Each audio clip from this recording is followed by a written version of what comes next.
Today's episode is brought to you by the folks over at SeatGeek, the best and easiest to use ticket platform out there. They take the confusion out of buying tickets using a 0 to 10 scoring system and a green is good, red is bad color rating system so you and your loved ones get the best deal possible.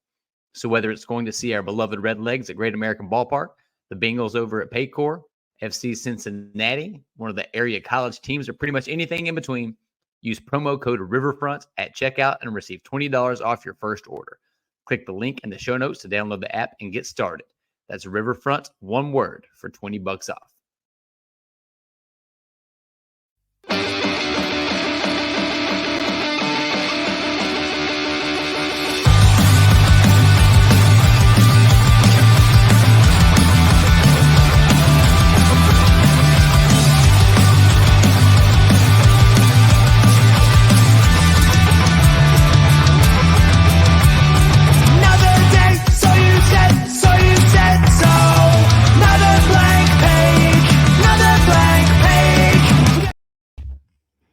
What is up, everybody? Happy holidays. This is the Bengals Show presented by the Riverfront. I'm your host, Joe Farsing. Alongside me, I always get the error site. Alongside me is my best friend, Greg Neiman. Greg, what is going on? How was your Christmas, buddy? Living the dream. Christmas was good. No disasters, so it was all good. You know, family, food. It was good. So how was yours? Good. Nobody went to the emergency room, and nobody got taken off of any family group chats for bringing up certain, bringing up politics at the dinner table. So. Yeah, no news is good news after the holidays. Absolutely. Just ready for all the Christmas crap to come down, ready for the new year, and ready to... I would say I'm ready for the Bengals season to be over, but I'm ready for the Bengals, and we'll get into here. This has been a weird Bengals season, and I want them to make the playoffs. I don't know what they can do if they make the playoffs, and again, we'll get into game review and game preview here in just a minute here, but...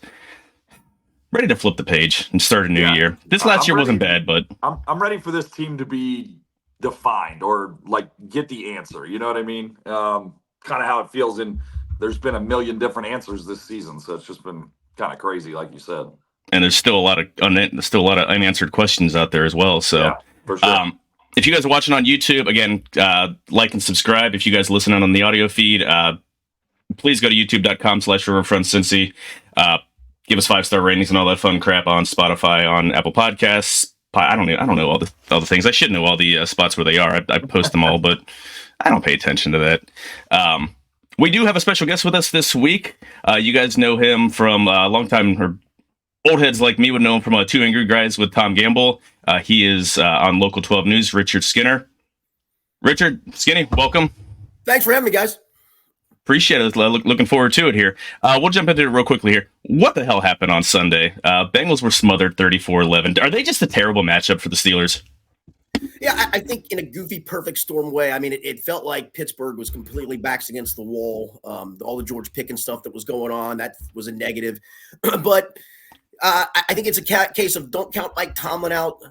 It was a kind of standalone game, so guys knew that everybody's watching. I think it was kind of the perfect storm. I think there's the natural letdown, right or wrong, that, it's only Mason Rudolph, and it's not going to be much of a challenge. And I think all those things. It was funny, about 15 minutes before kickoff, there seemed like there were a lot of empty seats.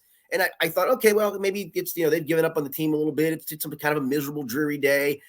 Boy, by kickoff time, the place was packed. It was rocking. I think they got some juice from the fans as well. And there is one thing to be told. When you fall behind the Steelers, you're done. Not many teams have done it this year because Steelers don't outgain anybody other than the Bengals. But if you fall behind them, and especially when this team falls behind them, they're just done, right or wrong. Yeah, I think when you fall behind and you let their pass rushers get going, I mean, it's just the recipe for a total disaster. And the Bengals seem to cook it up in a way that nobody else does. I mean, it really is just a perfect matchup.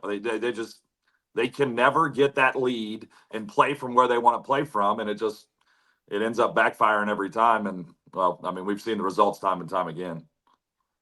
Yeah, and I mean, the Bengals unfortunately had to face them both times without Joe Burrow. First time was Jake Browning's first week. They didn't know really what was going to work with the offense. I mean, I still have my questions over the play calling and everything at least the execution of the play calling on the first week. But Jake Browning was playing Santa Claus, just giving away presents to all the Steelers and all the Steelers fans out there. We'll get on the Bengals on defense first off, though. Mason G.D. Rudolph, 17 of 27, 290 yards, 10.74 yards an attempt, which is absolutely ridiculous.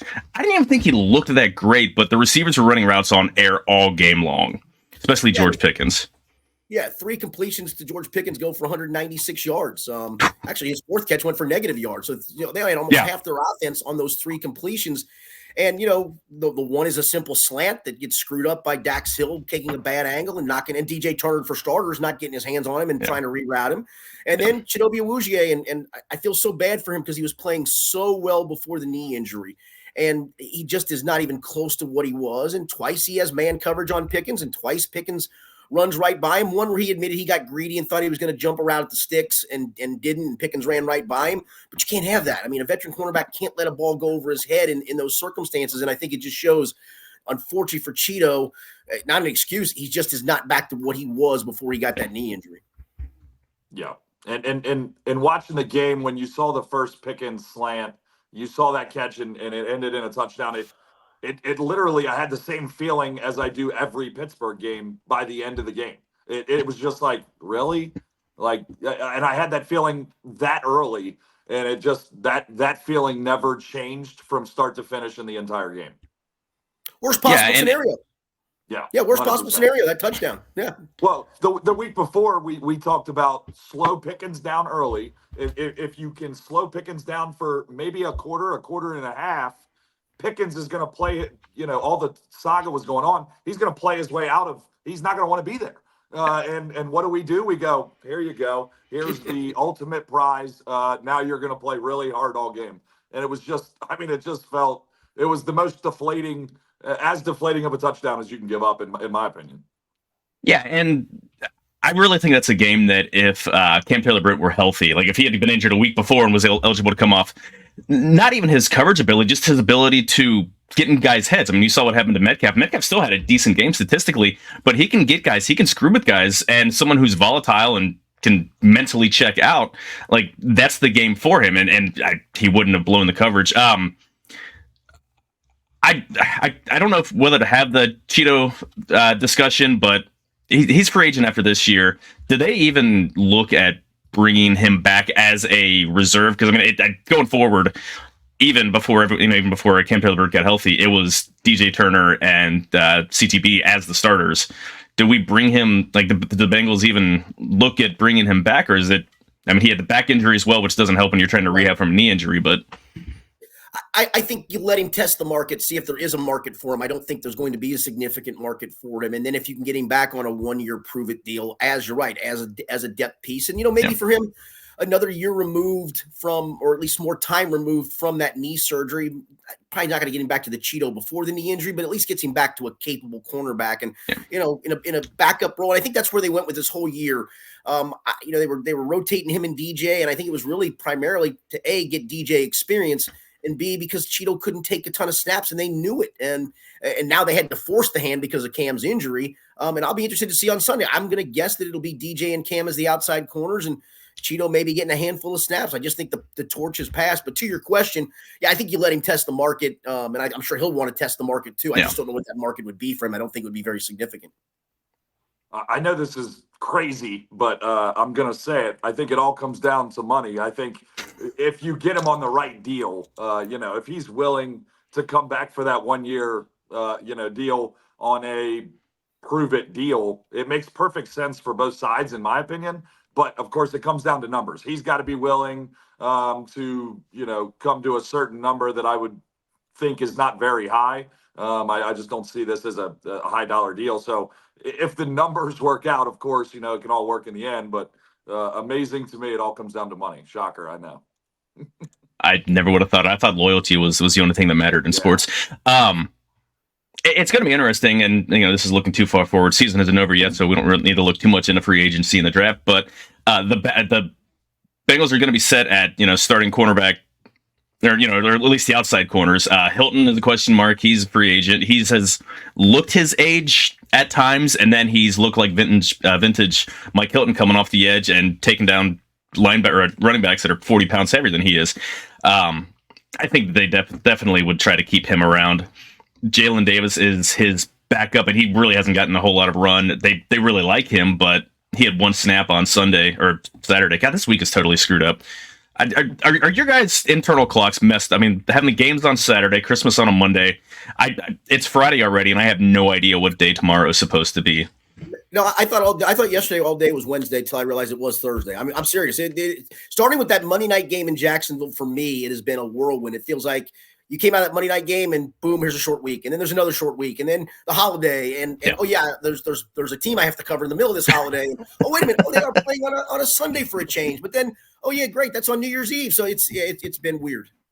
I just found out it was Friday when you said that, Joe. So thank you. I thought today was Thursday. I don't know. It's Saturday maybe because Kentucky's playing in a bowl game. I don't know what's going on, but I'm glad it's Friday.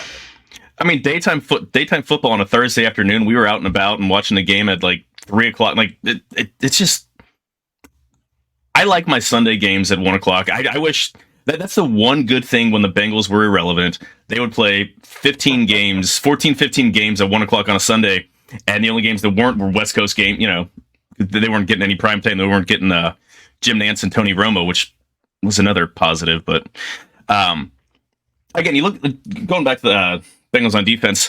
3 catches by Pickens for 196 yards, not counting the one for -1 yard. They had 94 yards passing on 14 other completions. I don't understand how you can pick up that few yards. I mean, no one else had more than 36 yards receiving. It's almost like they just had those 3 absolute meltdowns, and the rest of the time, like, they did a good job. I don't know how to explain it. It was really weird. Well, I think that's been kind of the theme of the defense all year. Is it's been a wind back run that you've got it bottled up on one side and the guy spits out the other way from 25 yards. It's given up big plays in the passing game. It's explosive plays, and talking to Lou Anarumo this week, you could sense his frustration because primarily it's the same group of guys back. And I know we can pin it on, well, you lost 2 key safeties, and I'll give you that part of it. But again, the rest of the guys who are primarily there stopping the run have stopped the run before, and they're not doing it this year. And, maybe DJ Reader did take a step back. Maybe Logan Wilson and Jermaine Pratt took steps back, and that's always possible. Nothing's ever the same, but it has been a weird year of giving up explosive plays. You look at even Minnesota. Ty Chandler runs for whatever it was 130 some odd yards, and I think he had 60 of those on 3 runs, and for the most part otherwise he averaged like 3.2 a pop. You're going to take that, but you can't keep giving up the explosives because they just eat you alive. And the worst part is, as a coach, I mean, you watch the film and you're looking at the plays and you're saying 97% of the plays were great. The problem is you don't know when the 3% is going to happen. So and when it continually happens to you, unfortunately, that is what you are. You are. Yeah. I mean, especially we're now coming up on game 16. I think you're right that you are what you are. That's the unfortunate part to it. Maybe those explosives don't happen if it isn't Cheeto and it is, as you mentioned, Cam Taylor-Britt, but it wasn't. So, those plays happened, and 2 went straight for touchdowns and another one set up a field goal. That's 17 points right off of those 3 plays alone. And that was enough. That was enough to beat you in this game. And so, that's the unfortunate part. I guess the thing is, you got 2 games to rectify it, and maybe they do. Maybe they slow the big plays down in these last 2 games, and that helps them get wins. Yeah, I was surprised to see that the Steelers only averaged 3.8 yards per carry. It seemed like they were just picking up chunks. They found Zach Carter time and time and again. This is bigger question. I had high hopes for Zach Carter coming into the season. I thought he was going to make a big splash back in a BJ Hill. I mean, he was an edge rusher. They had him put on weight, so obviously last year was going to be a bit of a red shirt. I thought he was going to be able to kind of be the double up like to how BJ and Larry Ogunjobi were 2 years ago.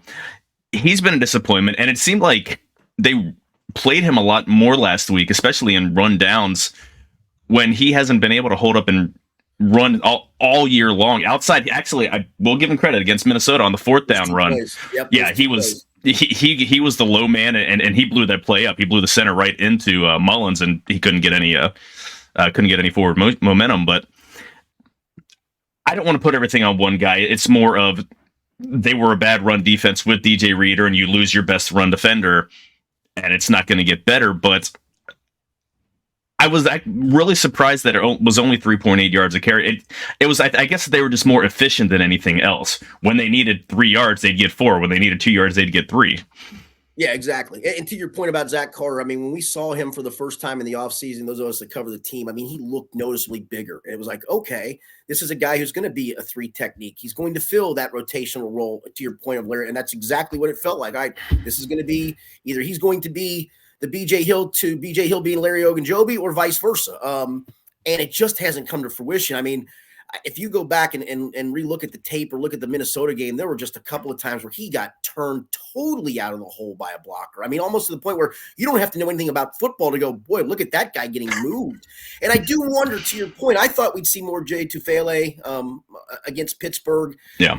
And maybe it was the 2 plays that Zach made at the end of that game. Maybe if you're the coach, maybe if you're Lou Anarumo or Marion Hobby, the defensive line coach, you go, okay, that's what he's capable of doing. That's maybe a confidence boost for him, and let's get him more snaps. Well, wasn't very effective in those snaps, and whether we like it or not, he's still going to have to be a big part of what they're doing on defense, even if it's a rotational piece. And he's got to step up this week because Kansas City can run the football a little bit. So yeah, to your point, he's one guy, and I guess it comes down to they tried to fit a round peg into a square hole. I mean, They tried to turn a college defensive end into a 3 technique. They thought he was kind of that tweener size, that he wasn't dynamic off the edge, but you can bulk him up a little bit. He's going to have good quickness inside, and he just gets pushed around. And you have to love the Bengals' thought process.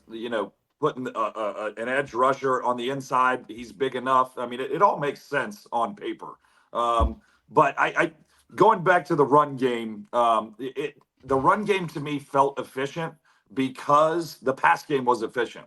It'd be one thing if you were able to limit the Steelers' pass game and make the Steelers look like what they've looked like all year throwing the football. But when you allow them to throw the football and then you add in the 3.8 a carry, it felt much more efficient than I think it really was. But that's because you were just getting hit from all angles. I thought, the defense didn't really put up any roadblocks to whatever they wanted to do. So it just felt way more efficient on the ground, because I agree, it felt like they were chunking you, but they really weren't. It was just when the pass game added on to it, it was too much to handle. Yeah, but when they needed to get pushed, they got pushed. And when they needed to move a pile, they moved a pile. And to your point, it wasn't always for big 25-yard gains. It was, you're right. When you needed 3, you got 4. When you needed 4, you got 5. When you needed 2, you got 3. I mean, and the pile would move. And so, I think it was more efficient than it was just eye-popping. Because I was with you when I was going through the stats after the game. I looked down and went, wow, that's all they wound up with? And that's all I guess that's right. But it just felt like when they wanted to move the line of scrimmage, they moved the line of scrimmage. Yeah, their longest run of the game was only 13 yards. I mean, that's Joe Mixon's longest carry of the game, too. Going back to Zach Carter, it's almost like he put in weight from the waist up, but he doesn't have the strength and the anchor from the waist down to be able to hold up. Someone's going to lean on him and just and move him right out of the way. Maybe that's more to something that he can work and build on next week or next year, next offseason. I was kind of surprised that they didn't. Dominique Davis, who looked fantastic in preseason. Again, you're playing against backups, but they activated him. Actually, signed him to the regular 53 for a week. He didn't get any snaps at all. He's got the similar build to DJ Reader. He's 6'2", 6'3", that 335 pounds, and at least someone who's at least big enough that can occupy the center without just getting absolutely just scraped out of the way like a shovel. They cut him and brought him back to the practice squad. So I wonder if they'll reactivate him. Chiefs haven't been able to run the ball well, so you wonder how they're going to actually who's going to be active in terms of having more pass rushers, more whatever. But kind of wish they would have given him a little bit of run just to see what he could do at this late in the game. I mean, you need to try guys out. So running the same guys out there that haven't done much, Jay Tufele, Josh Tupou, I don't know what that's going to give you. Yeah, I like Dominic Davis was kind of my most disappointing cut from camp. I get it. I mean, the numbers weren't there because of Josh Tupou, because of Tufele, because of Zach Carter. So I understood that, and you were always going to be able to get him back on a practice squad, even though he put some really good stuff on tape in preseason. But you're right. I mean, that's always the gauge, right? It's against the backups. Well, he kind of was dominant at times against those backups. So let's see what he can do against the big boys. I'm kind of with you there. I just always think to myself in the preseason, I mean, there's only so many players in the NFL. The guys that play in the preseason are still really good. Yeah. So when you're playing well against these guys, I know we all think backups, but these guys can play football. I mean, you're talking about all SEC, all Big Ten kind of guys. And I agree. I mean, I think last week would have been a perfect time to get some snaps because it didn't matter either way. So why not see a couple? Yep. Yeah, I mean, you've seen what the guys can do. I mean, I guess Tupou is an okay rotation player. I mean, he's made some plays over the years. Tufele, I think he had one game last year where he flashed, and then he's just kind of been a dude the rest of the time. But again, love to see. And again, not that the season's over, but you don't have anything else. It's not like you're replacing a stud. Let someone who showed something, put something on film, let him run out there against the guys. So, quick recap of the Bengals offense. Again, Jake Browning, they faced Rudolph, the red-nosed reindeer, but Jake Browning was the one who played Santa, giving the gifts to the Yinzers left and right. I know he said the throw in the end zone, he was trying to, he was just trying to throw it out of bounds. And I believe him. What are you guys, where are you on that? The one that he threw into four guys, there was no Bengal around. He had to be throwing that away, right? And just screwed up the throw. I mean, yeah, he should have thrown it sideways out of bounds. Yeah. He was trying to throw it out of the back of the end zone. In fact, he even said after he threw it, he thought he had enough on it that he didn't even realize he was intercepted until he heard the crowd reaction to it. Yeah. He thought he got it clearly out. It wasn't even close. It was 3 to 5 yards deep, maybe at the best. Yeah. So yeah, I think that's the live and learn of.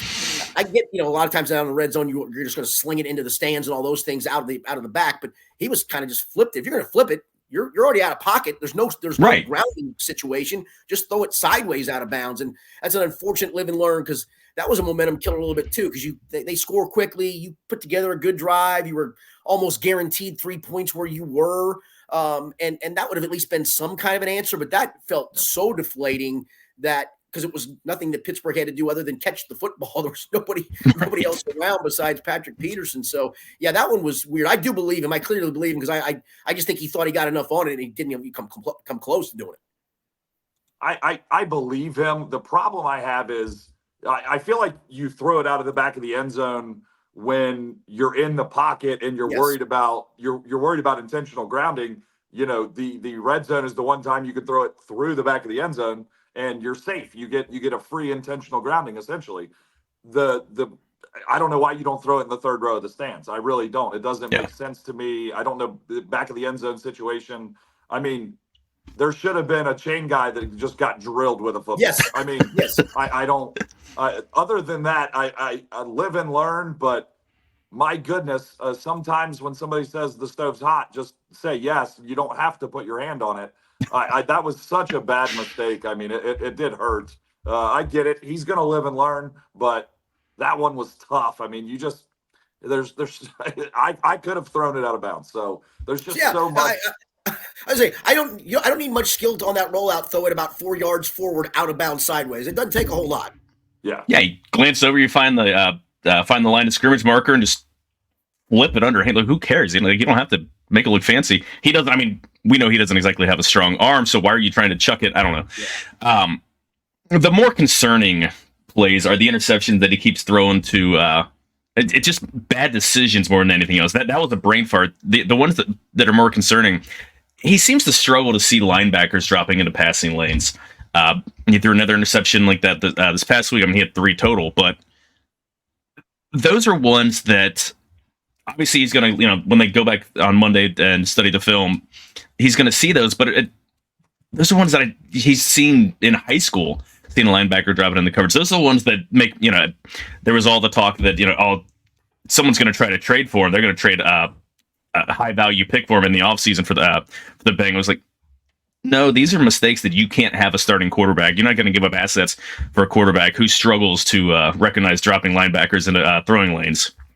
Yeah, I'm actually, I don't disagree with that, but I'm giving him a little bit of a pass for the third one. The second one was, in clear coverage. I mean, there was 2 guys underneath and 2 guys behind. There was really nowhere for that ball to go.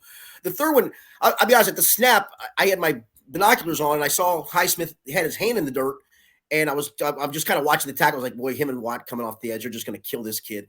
Next thing I know, I saw the pass and I look up and I went, oh my God, that's Highsmith downfield making that pick. I thought that was just a really good play on his part. You got to see it. You're right. You got to recognize it. But I thought the kid made just a great athletic play, to be honest with you. The second one, I can't give any excuse for the second one.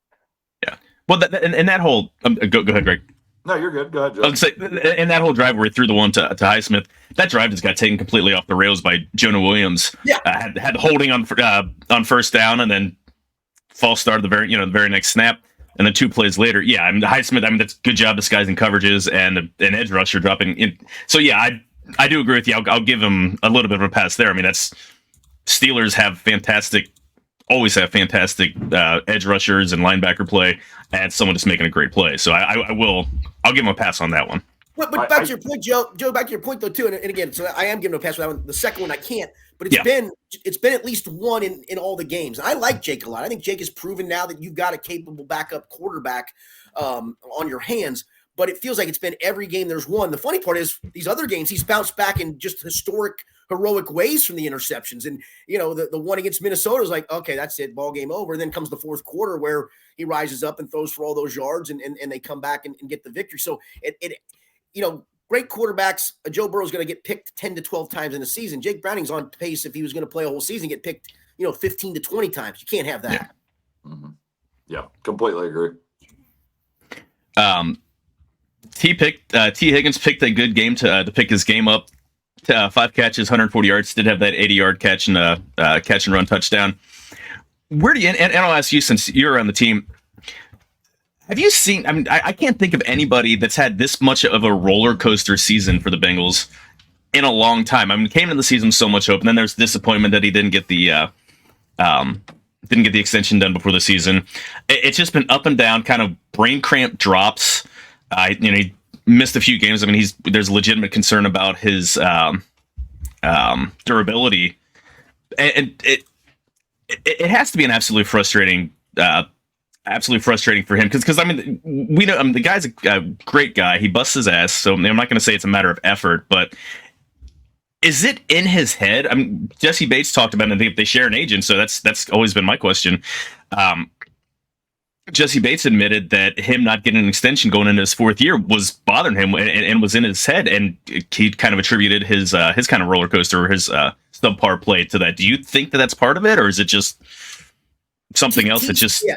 No, T says it's not. I'm not sure I believe him. I'm not sure. I thought it was great to your point when Jesse came out a couple years ago and said that. I thought it was a great moment of honesty, right? I mean, because he wasn't playing well at the time. And then when he said it, it was almost like, I can't remember if it was a bye week, but it was about midway point of that season when he said it.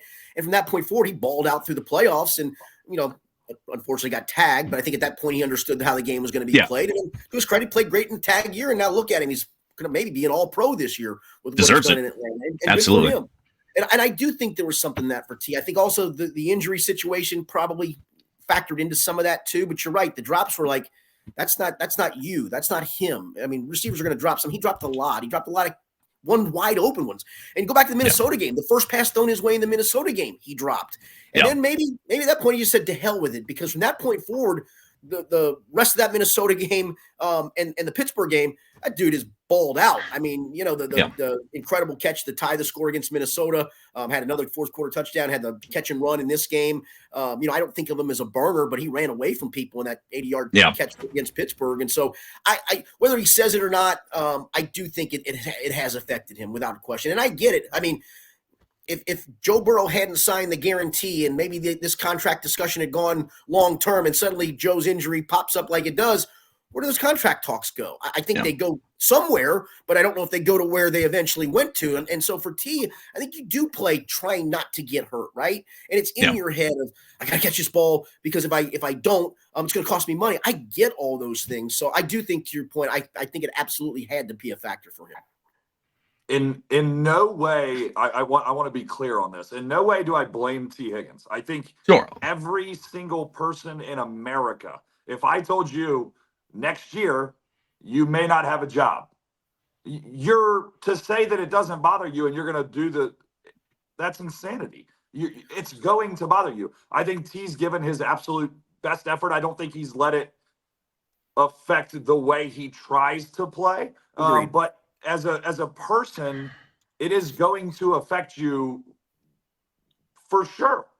For sure. So, but I think I don't think he's been a problem with the contract. I think he's doing everything he can, but these are real people. I mean, and to your point, Greg, I mean, you're also, you're an injury away from a catastrophic injury away from not getting paid, to where if it's not, you've got generational wealth coming. That would play on my mind. I mean, on a crossing route, am I more worried about catching it, or am I worried about getting blown up and costing me the rest of my career when I'm on the verge of a big payday?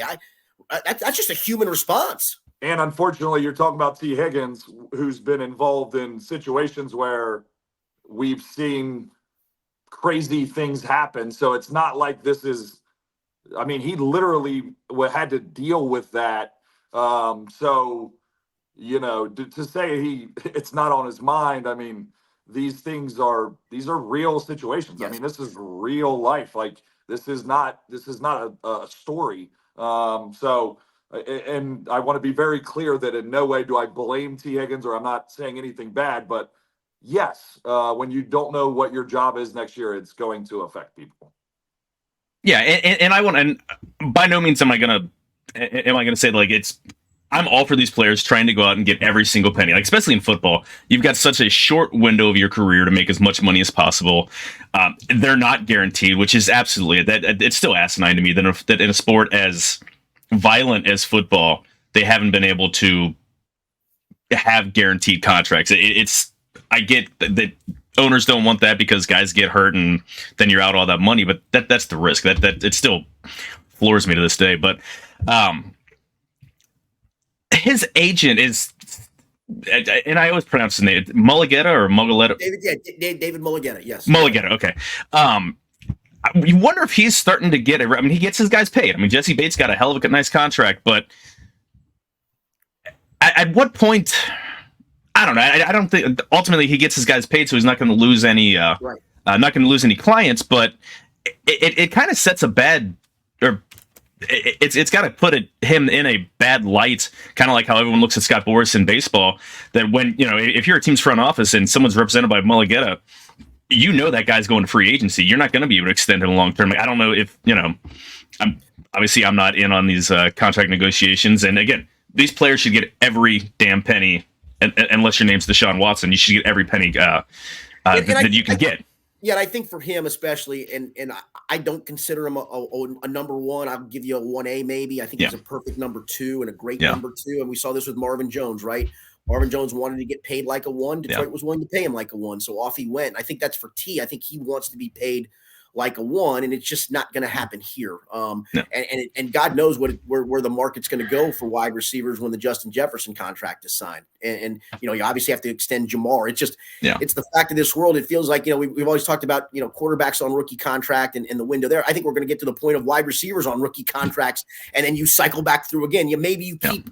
If you got 3 great ones, maybe you find a way to keep the number 1 of ones. And in this case, we know who that is in Jamar Chase. And unfortunately, you just look at T. Higgins and go, I don't even know if they can. I thought all along it was going to be a franchise tag situation for him, but I do think when the Jefferson contract signed, that ship might sail too, because it may be too high to do that for T. Higgins as well. Now, because they're going to have to make the decision on his franchise tag probably before Jefferson's gets signed. Yeah, right. So but I've thought that as the season went forward and it wasn't a contract sign, they're going to tag him and then look to trade him. I mean, obviously, Duke has said, I'm not here to make other teams better, but at some point, if someone's going to give you a high second round pick for that guy, you have to look, instead of paying him, it's going to be what, $20 million, probably close to $20 million to tag him. Yeah, easily. That's the thing. That sounded like the logical conclusion all along. Yeah. They couldn't come to negotiation here. They couldn't come to the extension terms here. Okay, play through this year, tag him, maybe even tag him and keep him and play him like you let Jesse play, and then let him walk after that. Or to the point of, all right, we're going to tag him, and boy, this team is offering us great value to trade him. Then that seemed logical. There's a part of me that still thinks that's in play, that I just don't know if you let him just clearly walk and get you get a compensatory pick. Right. But not get any compensation really in return for that, for a guy of that kind of value. Yeah, I think the wide receivers room is going to look a lot different next year anyway. I mean, Tyler Boyd's on the last year of his deal. I don't think there's any chance. He's still going to be able to get a decent deal. Maybe a couple-year deal. It's not going to be obviously what he signed a few years ago with the Bengals. But does that make you want to keep him around to have more continuity? Because you're not sure who your slot receiver is going to be?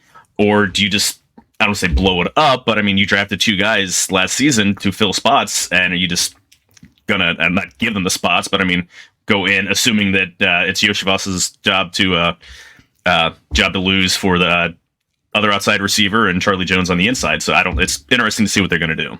For sure. And I think the disappointing part was the Charlie Jones injury probably kept him from, elevating to get snaps. There's also, from those I've talked to, he still is having a hard time understanding, where to sit down in zones, when to slide in zones. And it sounds simple, right? Well, it's not. I mean, Tyler Boyd has a nuance of doing that. And Charlie Jones, again, you didn't draft him for this year. You drafted him as a potential replacement, but that potential replacement may be as soon as next hitting the ground running when next season starts. The one thing you said, Skinner, that really pops off to me is we start talking about the wide receiver rookie deal, and it feels like you have to kind of pass on to the next one. And I think I completely agree. I think it's actually happening. I think this is it. And I think the difference is when you have quarterback on a rookie deal versus you don't. I think you got to choose one wide receiver once you get into that quarterback deal, and you have to choose one, and you have to continue to cycle the other ones on rookie deals because you just can't afford it. And the situation that rings so true in my head right now is just go look at Kansas City, and they'll tell you about when you hit the midst of a quarterback deal, and they have contract problems all over the place and no receivers. So I think Cincinnati is right in the midst of, they need to kind of refresh another wide receiver rookie deal where you're basically stealing money in the cap because you're not paying a guy. And if they do that, please listen up, Malik Neighbors from LSU. That's all I'm saying. I would sign up for that. I don't think he will be there by the time the Bengals draft in round one, but that would be nice if he was. And I would tell you the one good thing is, and I think we see this across the league, it used to be when you were a fantasy football owner of finding that third-year wide receiver. That was when the bump came for whatever reason. Guys just kind of came in their own. Anymore, these high-level draft picks, high round, they're ready to go right away. They jump in and play and produce. And so I guess that's the one positive to it is you can plug and play a high-round pick at that position. Well, I mean, look at Jordan Addison in Minnesota, and people are like, he's having an okay year. Like, what? I mean, this kid, are you kidding me? I mean, he's a rookie. His numbers are great. Are you kidding me? This is an okay year for a rookie. I mean, that's the standard now. I completely agree. I just think first year guys are expected to be dudes now, simply put. And I think it helps, especially if they're able to keep Troy Walters. They trust that they trust the wide receiver coach and their scouting. I mean, look at they haven't drafted a ton of wide receivers over the past 5, 6, 7 years. I mean, Tyler Boyd in the second round pick, obviously that was a hit. He was never a legit number one dude, but fantastic complimentary piece. T. Higgins, same round 2, same draft as Joe Burrow. I mean, that goes down as one of the great drafts and probably the best draft in Bengals history, one of the best drafts in NFL history when it comes, after all is said and done.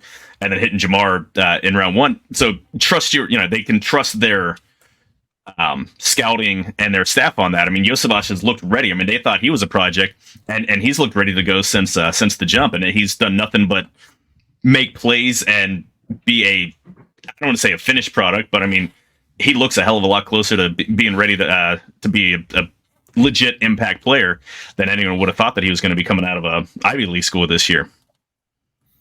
Yeah, and I'll go back to for whatever reason they've missed on a lot of position groups, but wide receiver is not one of them. Go back to the AJ Green, Marvin Jones, Mohamed Sanu trio of receivers, right? Yeah. And they cycled back through when they started with the T draft, and the Tyler Boyd draft rather.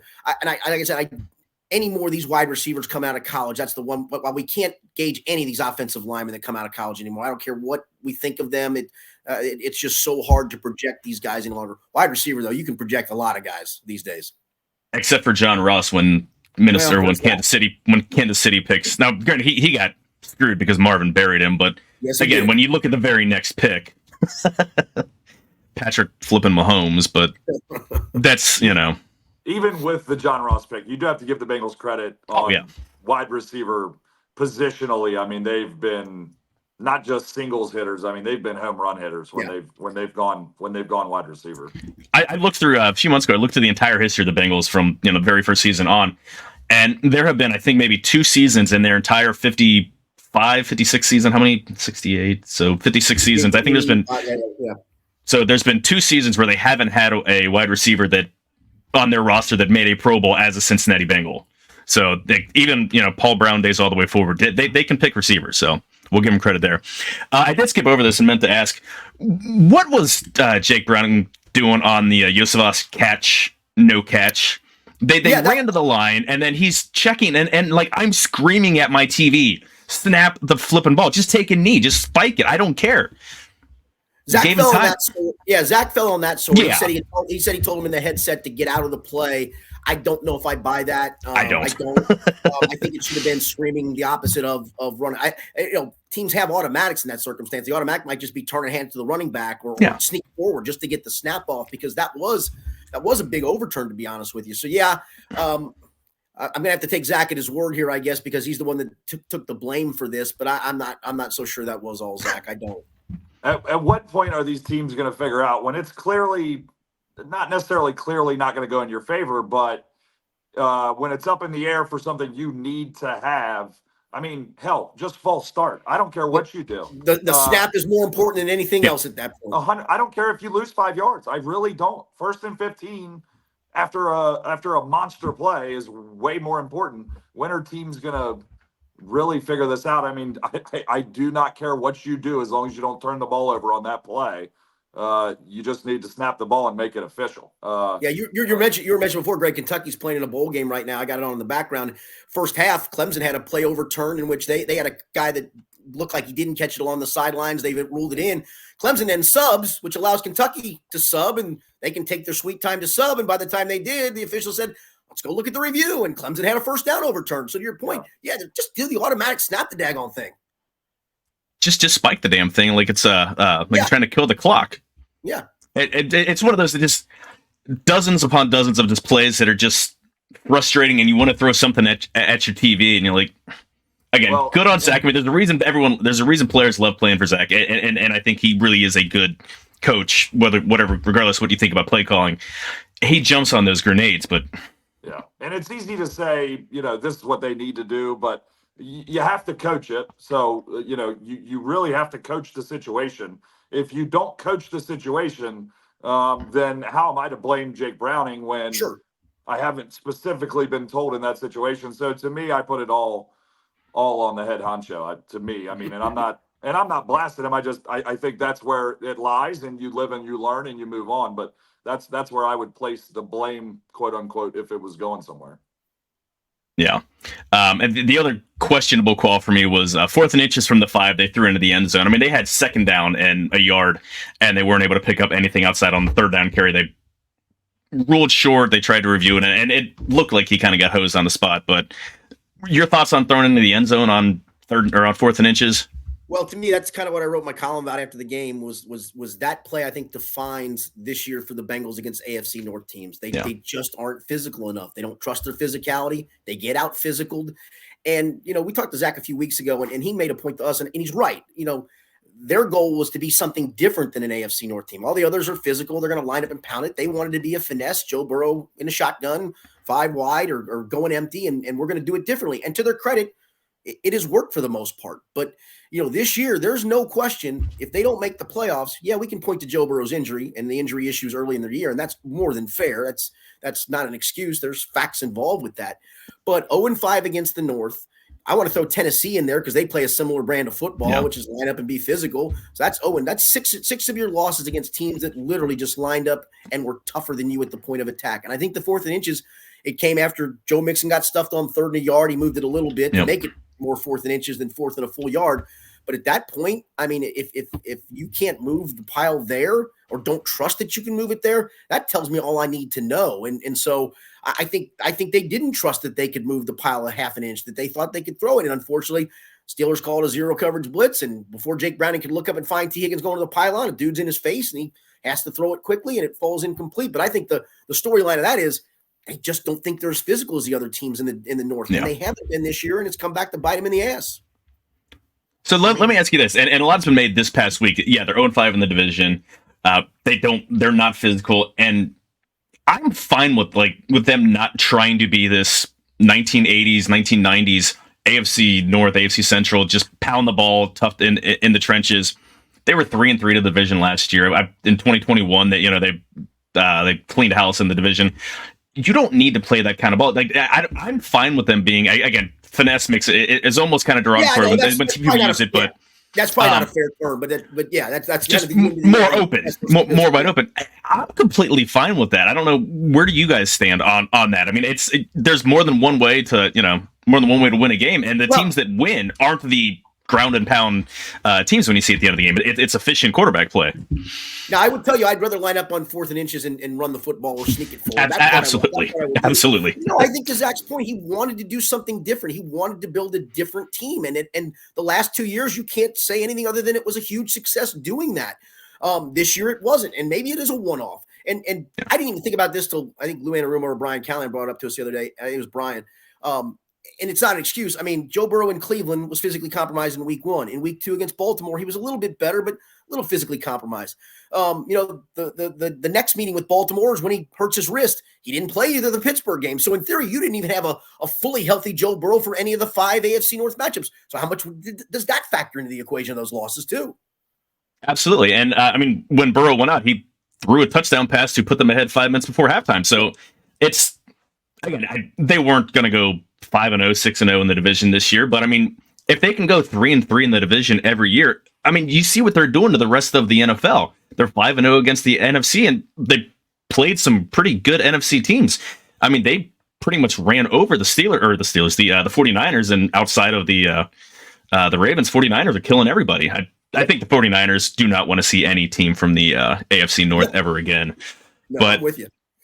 And I think it's perfectly fine for the Bengals to run whatever system they want and not be like the AFC North, because we've seen for 30 years what happens when the Bengals try to be like the AFC North, and it doesn't work. So, and I think we've all enjoyed the process of them being a different team.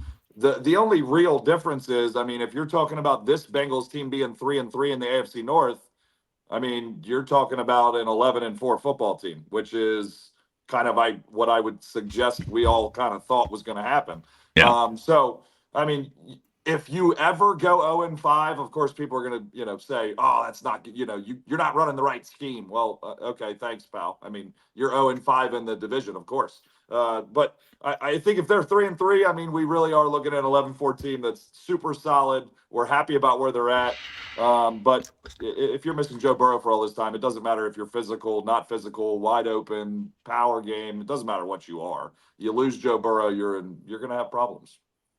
Yeah, exactly. And like Skeena said, I mean, they haven't had Burrow at full strength for any of these games.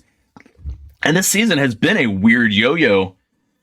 They've never put together a complete game, even with Burrow healthy, even after he did get healthy for this handful of games. And they still, even with a backup quarterback for the past 5 weeks and the next 2 weeks going forward, they're still on the precipice of making the playoffs. They went out and they're in. They've got a 96% chance, and ESPN has a kind of a cool playoff predictor where you just pick the matchups, pick the winners of the next 2 weeks. And if the Bengals win out, there's only like a very small scenario, and I can't remember what it is. I think it's the Steelers have to win out, and a couple other things have to happen for the Bengals to miss the playoffs. So they're still in position. This could have been a weirdly special year if Burrow had even been around for the Steelers games. Yeah, no question. No question about it. And I think, again, when you point to this year and the faults of what this year, when you write the postmortem of it, it's probably going to be more primarily pointing the finger. Obviously, the Burrow injury is one thing, pointing the finger at the defense and the step back it took this season. I think that's a bigger storyline than anything. When it's wild when you think about all the problems you can just easily point to or think of off the top of your head, and you're still that close to greatness. I want to thank the Bengals, because anytime you lose your starting quarterback, I want to thank the Bengals. It's now the new year, and these games still matter, which is in my lifetime, there's been a lot of years where you get to New Year, it don't matter. So I got to give, the Bengals a lot of credit. I think you give the coaching staff a lot of credit to keep this all together and rolling in the right direction. And is very impressive when you think of all the problems, whether it's defense, injuries, offense at times, wide receiver room. I mean, you can go all over the board. The Bengals somehow are still right in the thick of it, which is highly impressive to me when you really look at it. There have been plenty of years of me covering this team where I'm almost into mock draft season at this point, and I'm not. So that's a good thing. Yeah. I mean, just as recently as 2019. I mean, at Halloween 2019, we're looking at, are the Bengals going to get Tua, or this quarterback from LSU who's tearing things up? Is he going to be the number 1 overall pick for the Bengals? And yeah, I mean, maybe the Bengals don't. I mean, they've got a tough matchup that we'll get into here in a minute with the Chiefs, and maybe they don't make the playoffs, but it's at least interesting. It's like the Red season this past year. They didn't get where they needed to go, but at least those entertaining games down the stretch that meant something. So that's and given the history of sports in Cincinnati, if that's your concession, if that's your worst case, you've got a pretty good organization. And people like to just shit on Zach all the time for whatever reason, because anything bad that happens, it's the head coach's fault. They screwed up, bad play calling, bad draft, whatever. And whenever they perform well, it's because of the players. But Bengals have a good head coach, and they have a good system, and they have a good organization, which is weird to say. I mean, we've talked about going into the season how weird it feels to trust the Bengals organization. Of course, then they come out and play this, but I mean, it's the truth, though. Yeah, and when he was talking in those losing years, those first couple of years about locker room culture and all that sounds really cute at the time. And it's like, I don't care about your culture, bro. Go win games. Right. But it did set a standard, I think, that they've kind of, once they've now rebuilt the roster with quality players. And I think it spoke really volumes on Sunday or whatever day that was, Saturday. Guys don't have to do this. I mean, it was a tough loss. Chidobe Awuzie wanted to talk to us. He wanted to point the finger of blame at himself. And we even said, hey, we appreciate you wanting to talk. And he said, hey, man, standard doesn't change. The standard's the standard. The culture's the culture. No, that doesn't change. And I thought, I've never thought this whole culture thing was BS because I'm in that locker room. I've never, maybe outsiders, that's a bunch of crap. It's not. And it was no more so poignant to me than him pointing the finger of blame at himself, wanting to talk, wanting to take accountability. I think that's what he's built. And he's built that sustains through rough patches like they've had this year. And that's why they're still in the hunt, I think. Well, and I think when you look at the Bengals, going back to the previous comment where, the Bengals being 8-7 is incredible. I think this is the number one factor. I mean, clearly to lose a quarterback, to lose some of the things that they've lost, and you're in the thick of it, you have to have the locker room. Because if you don't, this is a 4-11 team. I mean, No doubt about it, you're in real trouble. So the locker room atmosphere, I give full credit to Zach Taylor, but the thing it reminds me of is Dan Campbell in Detroit, where his opening press conference, he talked about he was going to do all these things, and all the guys on ESPN just lit him up for it. This guy's a clown. Well, now he's got that locker room, and you can see it. I think the Bengals are very similar in that aspect. Obviously, different looking teams, but similar in that aspect that Zach Taylor does a great job keeping the locker room, and he really has created his own culture. I think all you have to do is look at the guys that were here in 2018, Marvin's last year, or 2018 Marvin's last year, and guys that were still here in 2021, and there were only a few guys left. Yep. And those were guys that bought into the system. They were guys, I mean, Carlos Dunlap, that guy wasn't here. That guy, that guy put a hell of a lot of great football, played a hell of a lot of great football for the Bengals, but he wanted no part of the organization. They got him out of it. The old Bengals, they would keep him around and then just put clauses in his contract that he couldn't talk ill about them. So they absolutely just identified the right guys to create that culture that, when stuff, when shit hits the fan, when stuff gets, when you face, it's a controversy, rough times. Yeah, adversity. There we go. Thank you, thesaurus. I've struggled there. When you face adversity, like they're going to be like, they're going to tough it out. You're going to come through on the other side. So it's kudos to him and the organization and Duke Tobin. You can question them on some of the drafts that they've had in the past handful of years. I mean, 2021 draft, they have two players if you count McPherson. They have two guys that have done anything in this league. Jack Carman, he's not going to have a job next year. Deontay Smith is going to be, but they at least have the right guys at the, running the team. So quickly here, we're going to look forward this coming week. Bengals do play at Arrowhead GEHA. What does GEHA stand for? I don't care. I want to say it was it's got to be a healthcare something, an insurance or healthcare thing. Yeah, for workers, I think in that state. I looked it up the last time I was there because I call it Arrowhead. I don't call it GEHA, but you see the thing. It's clearly marked as GEHA Field or whatever the heck. To me, it's always going to be Arrowhead. Yeah, just don't call it. It makes me think of Gillette razors. I don't know why, because I don't clearly. I mean, the Gillette's not working here, but that's what it makes me think of. I don't know why.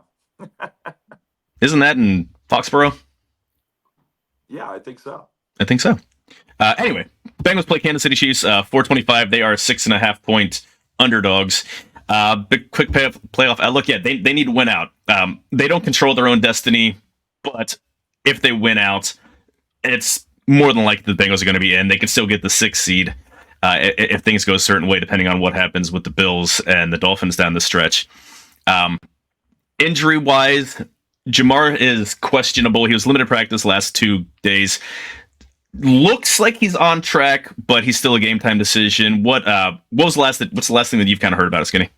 Yeah, actually, the official injury report just came out, and he is officially listed as questionable. We talked to him yesterday. I asked him, "Are you having any issues with range of motion, or is it pain? Is it the possibility of contact?" And he said, "No, he goes, it bothers me a little bit, but my range of motion is pretty good. It's more of the contact element." And I honestly, the goofy part to me is, part of me thinks they're playing games here with the Chiefs a little bit, but also part of me thinks that it is a game time decision. But for him, how's he going to know until he gets in a game and gets hit what that pain level is going to be? That's why I asked him about the range of motion, because I get it. If you can't get range of motion, you can't play anyway. So. Yeah. If he thinks he's got range of motion and he's able to catch, and to your point, as you said, he's been limited, which means he's done some drill work, and I've watched him do some drill work. I think it will be him trying to give it a go, but who knows? Whatever that first catch is, and he takes a whack to that shoulder, maybe he goes, I'm done. And listen, this is going to sound wrong, and I don't mean it to be. Jamar is going to take care of Jamar, and that's not a knock. I mean, remember early in the year, we all joked when he talked about, well, Joe should take 5 games. We'll see you in 5 weeks. I think he understands that, hey, these injury things are real, and I'm not going to mess it up further by trying to be the tough guy and grit it out. It's just not his MO. And again, I don't mean that to sound like he's soft, because he's not, but he's going to take care of himself. And I respect that. I can't tell you what a guy's pain tolerance is, nor should I. It's not my place to do that. So I know everybody else wants these guys to be tough guys and grit your teeth. Man, that stuff's real. And so I'm going to let him tell me if he can play or not. Well, I mean, look what he did last year in New Orleans after he fractured his hip. Insane. No, he's a tough guy. I mean, he fractured it that game and went off and had a huge game, and ended up having this a couple weeks after that. But yeah, he absolutely won the game. He's a tough guy. Like, if he thinks he needs that week, and it's it's not going to be in his best interest physically, and he doesn't think he's going to help the team, by all means, I get it.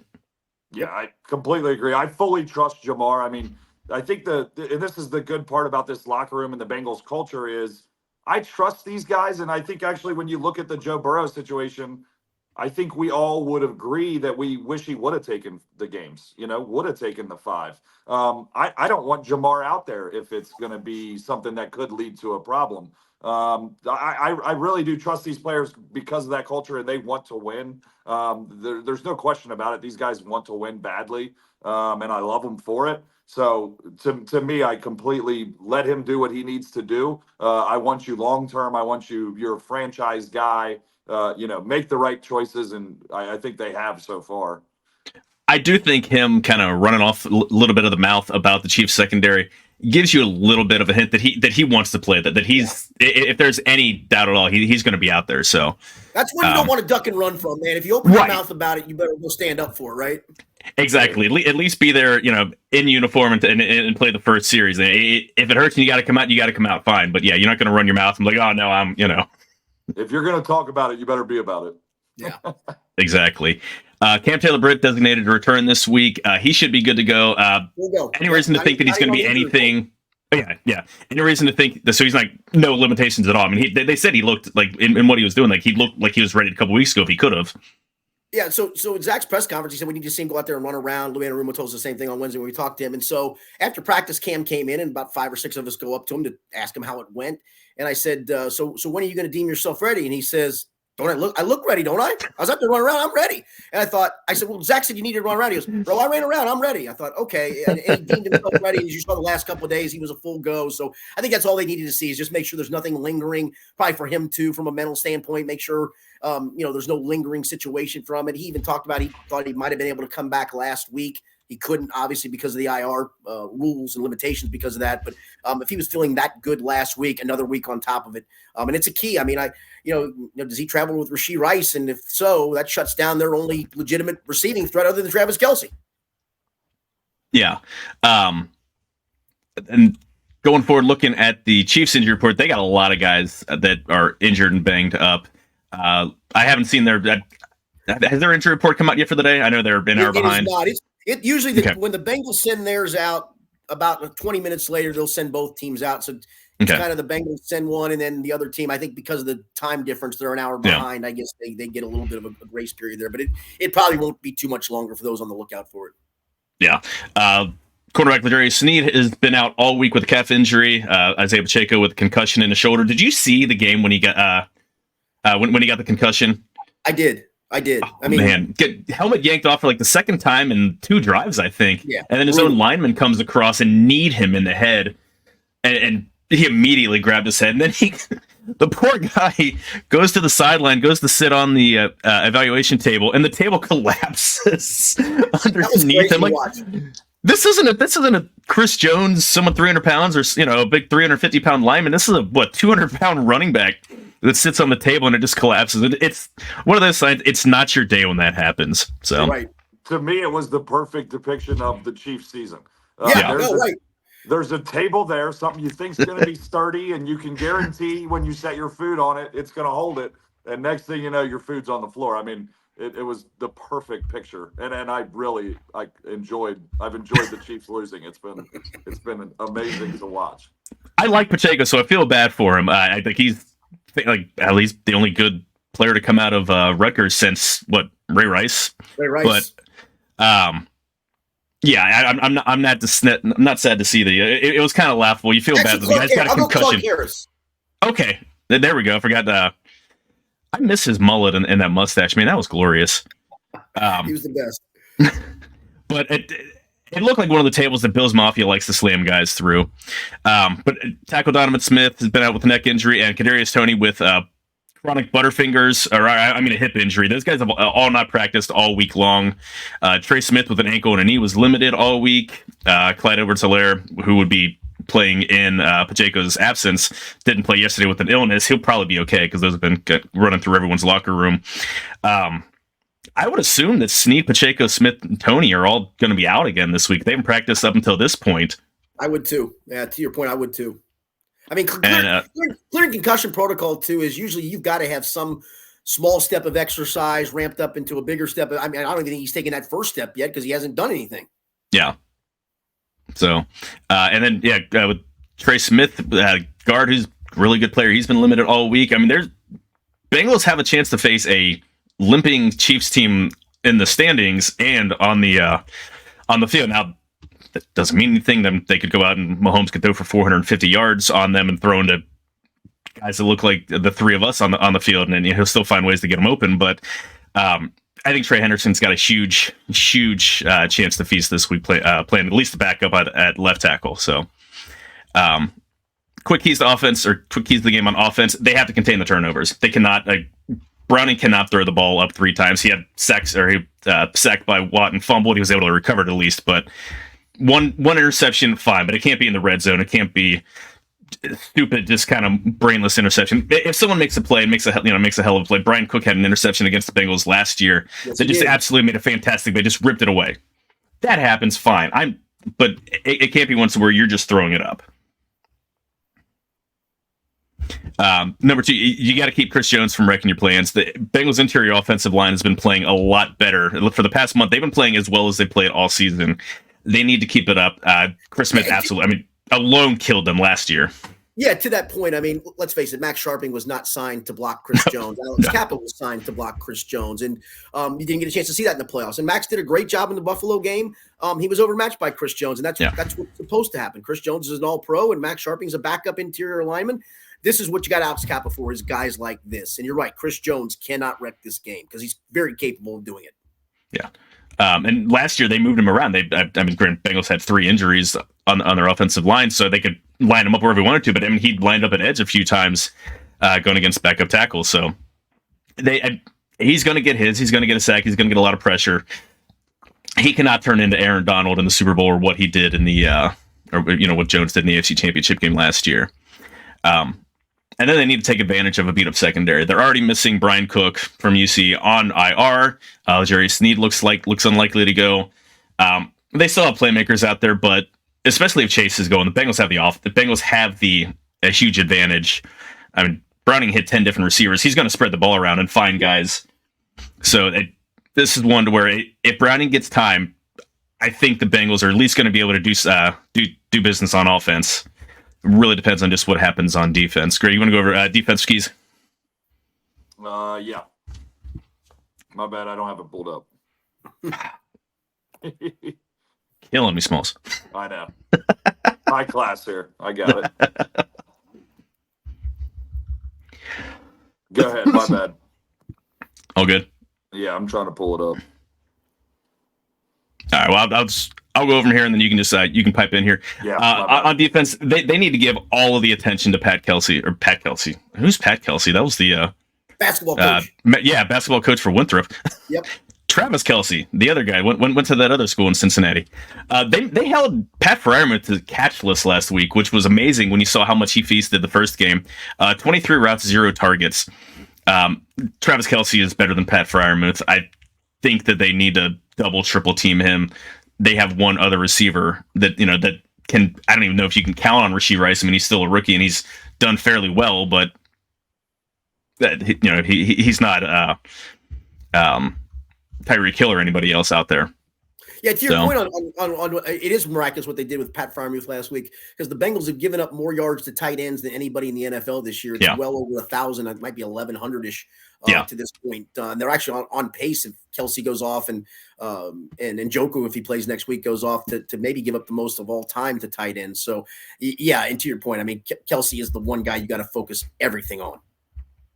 And he hasn't had huge games against the Bengals in the past couple of years. So that's, to their credit. Now they had I don't want to say better safeties, more reliable safeties. I mean, I still believe in the talent of Dax Hill.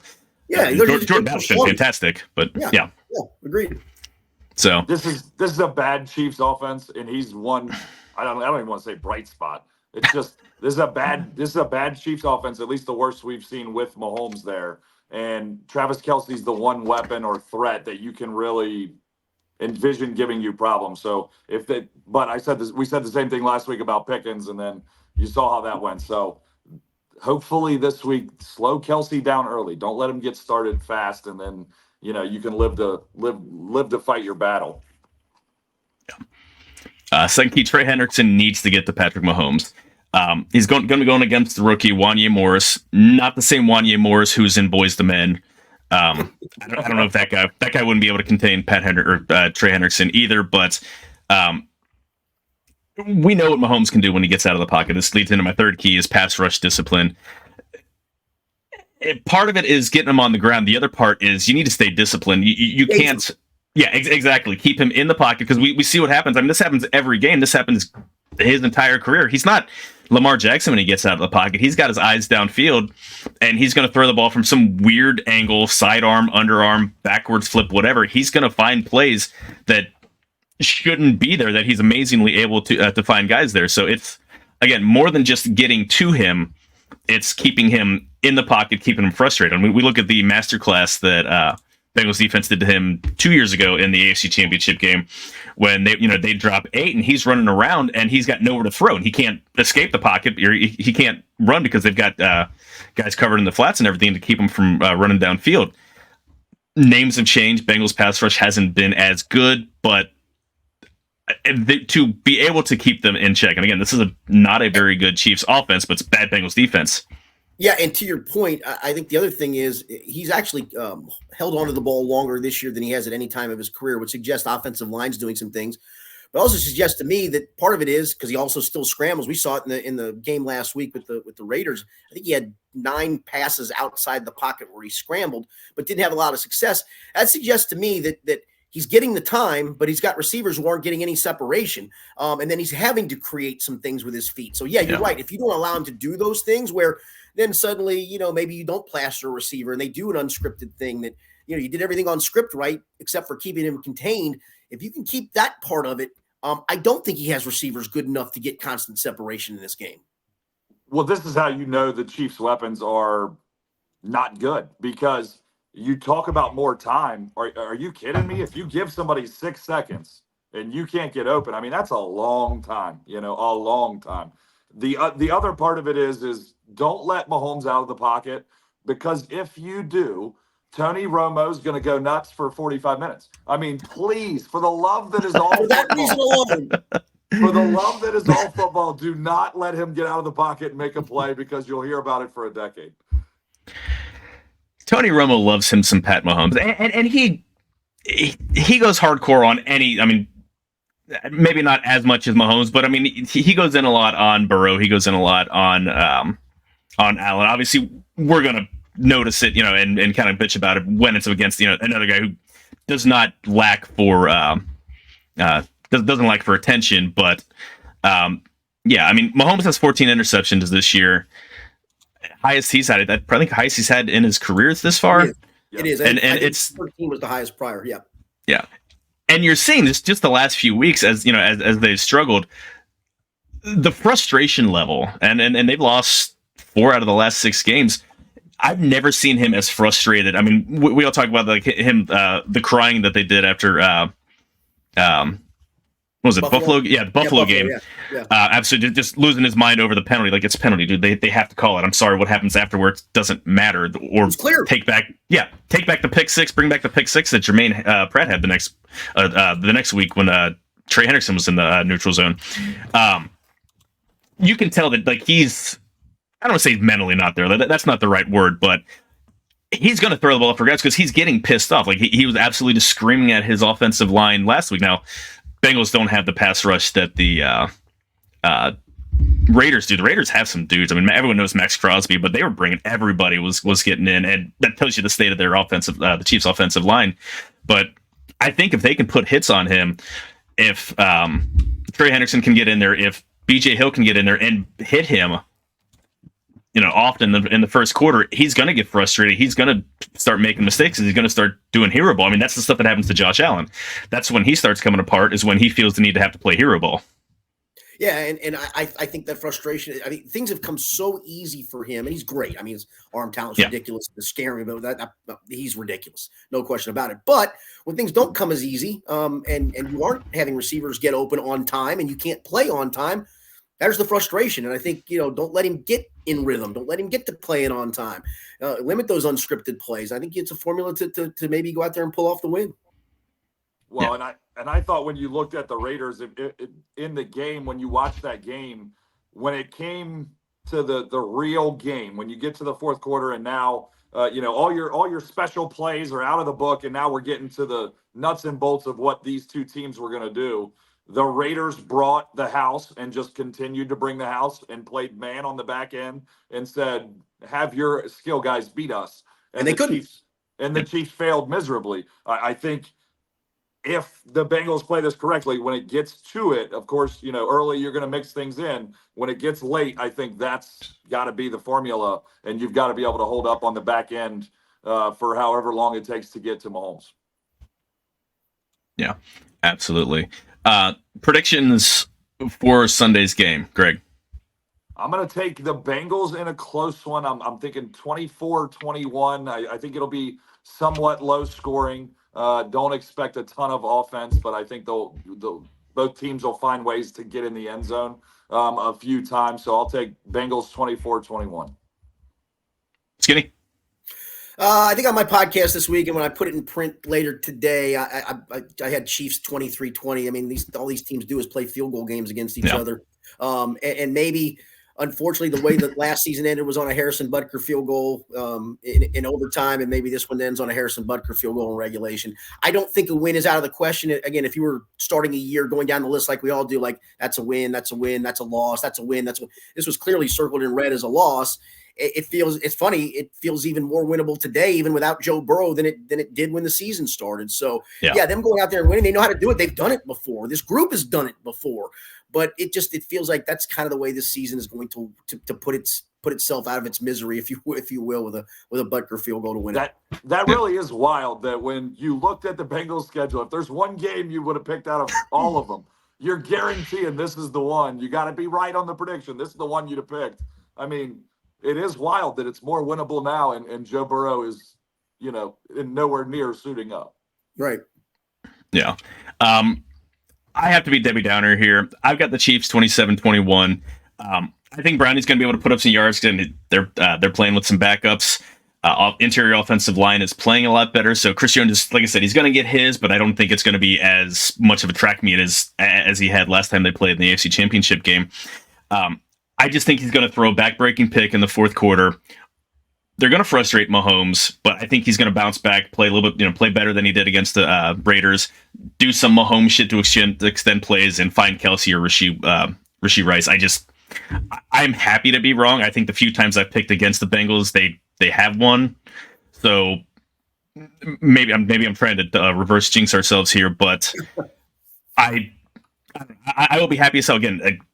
If they go into Cleveland in a win-or-in playoffs situation next week, and they're going to be playing Cleveland's backups, I'm going to be happy as hell. I think the Bengals are, I can't guarantee a win, but if they can pull it out, I mean that's fantastic. Going off of my head, not my heart, I don't think they get it done. They're playing it. It's going to be loud there. We know how loud Arrowhead gets. It's a rivalry game with the Bengals now, so the crowd's going to be well lubed up by game time.